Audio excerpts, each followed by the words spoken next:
श्री शिवाय नमस्तुभयम मित्रों, हर हर महादेव। आप सभी का स्वागत है हमारी YouTube चैनल शिव पुराण ज्ञान में। हमारी चैनल पर श्री पंडित प्रदीप मिश्रा जी द्वारा बताए गए सभी अचूक उपाय बताए जाते हैं। सही जानकारी के लिए हमारी चैनल को अवश्य सब्सक्राइब करें। तो उसको प्राप्त करने का सबसे बड़ा कारण है कि हम भगवान की भक्ति को धारण करें।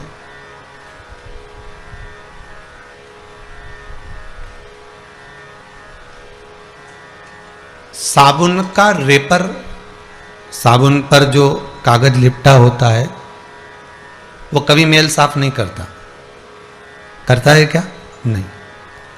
साबुन में जो कलर डरता है वो कलर मेल साफ करता है क्या? नहीं करता। साबुन में जो सुगंध होती है वो मेल साफ करती है क्या? नहीं करती।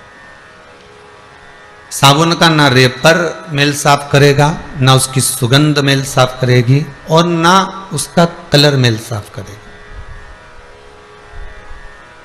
अगर कुछ मान लो साफ कर भी रहा है तो वो जो साबुन के अंदर जो कास्टिक मिलाया जाता है, साबुन के अंदर जो कास्टिकता डाली जाती है, बस वही कास्टिक मेल को साफ करती है। उसी तरह यदि हम मनुष्य की देह धारण करें हैं, मानव का शरीर मिला हुआ है और हम विचार करें कि हम खूब जोरदार वस्त्र पहन लें तो इससे परमात्मा मिल जाएगा, तो ये नहीं हो सकता। हम खूब लंबे बाल बढ़ा लें इससे भगवान मिल जाएगा, तो उससे भी परमात्मा नहीं मिलता। हम घंटों तक तप साधना में बैठ जाएं तो भगवान मिल जाएगा, तो उससे भी भगवान नहीं मिलता, उससे भी परमात्मा प्राप्त नहीं। फिर हमने सोचा कि हम बहुत देर तक बैठकर हम कुछ ऐसा कर जाएं जिससे हमें भगवान प्राप्त हो जाए, तो भगवान उससे भी प्राप्त नहीं होता। भगवान को प्राप्त करने के लिए बस इस मन के भीतर, इस चित्तवृत्ति के भीतर, तानपुरा लगल बा, इस चित्तवृत्ति के भीतर, इस मन के भीतर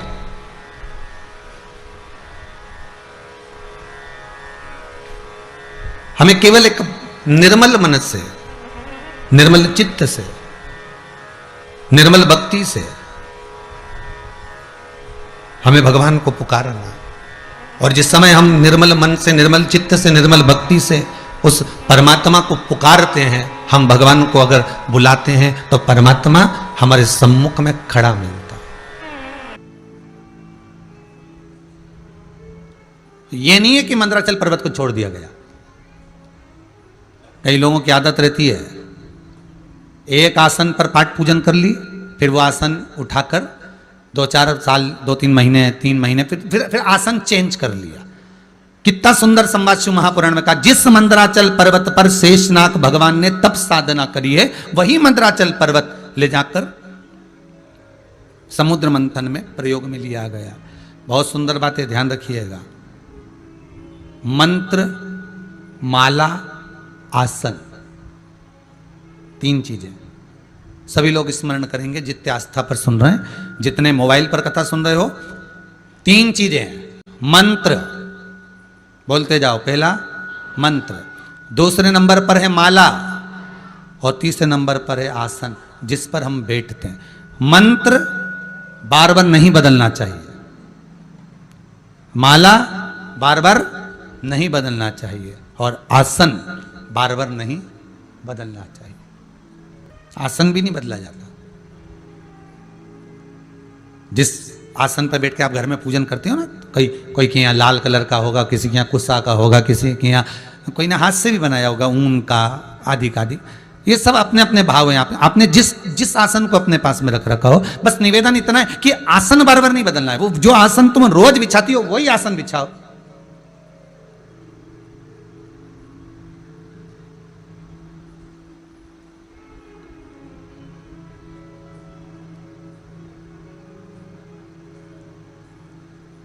उस आसन की तो महत्वता है। अरे जिस समय पर सुखदेव जी महाराज राजा परीक्षित को श्रीमद् भागवत कथा श्रवण कराते हैं, 7 दिवस तक सुखदेव जी महाराज राजा परीक्षित को जब कथा श्रवण करा रहे हैं तो बारंबार सुखदेव जी महाराज ने राजा परीक्षित से पूछा भी, तुम्हें भूख तो नहीं लग रही है, तुम्हें प्यास तो नहीं लग रही है? तो राजा परीक्षित बारंबार कहते हैं, जब श्रीमद् भागवत रूपी अमृत पीने को मिल रहा हो तो कहां भूख कहां प्यास। जब वो तत्व श्रवण करने को मिल रहा है, जब वो तत्व पीने को मिल रहा है, तो ना तो भूख लगेगी ना प्यास लगेगी। तो ना तो मुझे भूख है ना मुझे प्यास है। 7 दिन की जब कथा पूरी हो गई, बहुत ध्यान दीजिएगा महाराज, 7 दिन की कथा पूर्ण हुई, सुखदेव जी महाराज राजा परीक्षित के सम्मुख में बैठे हुए थे, उठकर जाने लगे। परीक्षित ने हाथ जोड़ लिए, प्रणाम करा सुखदेव जी महाराज को, गुरुदेव आप चले जाओगे, मुझे दुख होगा, नेत्रों में मेरे जल भर जाएगा। सुखदेव जी कहते हैं, क्या तुझे मेरे जाने का दुख हो रहा है या तुझे तक्षक नाग डसने आएगा उसका दुख हो रहा है? दुख किस चीज का हो रहा वो बता। गुरुदेव तक्षक नाग मुझे डसेगा उसका मुझे कोई दुख नहीं है, ये सर्प का काम है डसना, भले डस ले, और इस शरीर का काम है एक ना एक दिन जाना। तो फिर इसका दुख क्या करूं मैं, इसका दुख कैसे करूं? मुझे इसका दुख नहीं है, मुझे इसकी तकलीफ नहीं है, मुझे इसका कष्ट नहीं है।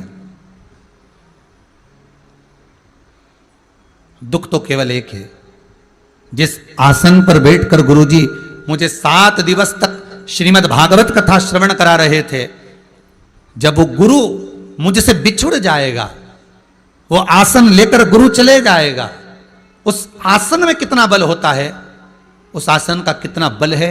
श्रीमद् भागवत कथा कहती है, एक व्यास वक्ता श्रीमद् भागवत कथा करने वाले हों, शिव महापुराण कथा करने वाले हों, देवी भागवत करने वाले हों, रामचरितमानस का स्मरण कराने वाले हों, उस आसन की महत्वता कितनी होती है।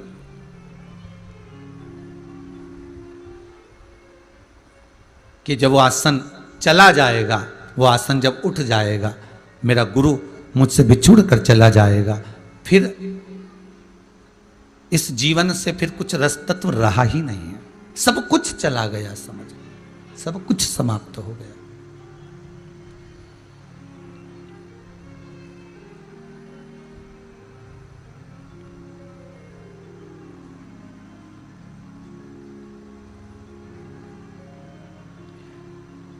बस वही कथा यहां वर्णन कर रही है।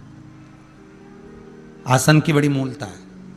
हम तो यहां तक कहते हैं, आप लोग अगर आस्था चैनल पर कथा श्रवण कर रहे हो ना, आप लोगों से इतना जरूर कह सकते हैं कि अगर आप सोफे पर बैठकर कथा सुन रहे हो, कुर्सी पर बैठकर कथा सुन रहे हो, पलंग पर बैठकर कथा सुन रहे हो, या शरीर साथ नहीं दे रहा, जिस भी हिसाब से आप कथा सुन रहे हो, ले रहा है, और आप कथा ऑनलाइन श्रवण कर रहे हो, तो हमारा तो निवेदन रहेगा, कम से कम 7 दिन में से 1 दिन तो आसन लगाकर कथा सुनो। 7 दिन में से कम 1 दिन उस आसन पर बैठकर कथा सुनो, जिस आसन पर आप निरंतर पूजन करते हो, निरंतर स्मरण करते हो, निरंतर अर्चना करते हो, निरंतर नाम जाप करते हो। सब्सक्राइब कीजिए हमारे YouTube चैनल शिव पुराण ज्ञान को, और साथ में बेल आइकन को दबाना न भूले, ताकि आपको हमारे लेटेस्ट वीडियोस की अपडेट्स मिलती रहे। श्री शिवाय नमस्तुभ्यम। कम से कम 1 दिन उस आसन का फल आपको मिलना चाहिए। अगर आपको यह वीडियो पसंद आया है तो कृपया वीडियो को लाइक करें, कमेंट करें और हमारी चैनल को सब्सक्राइब करें। श्री शिवाय नमस्तुभ्यम।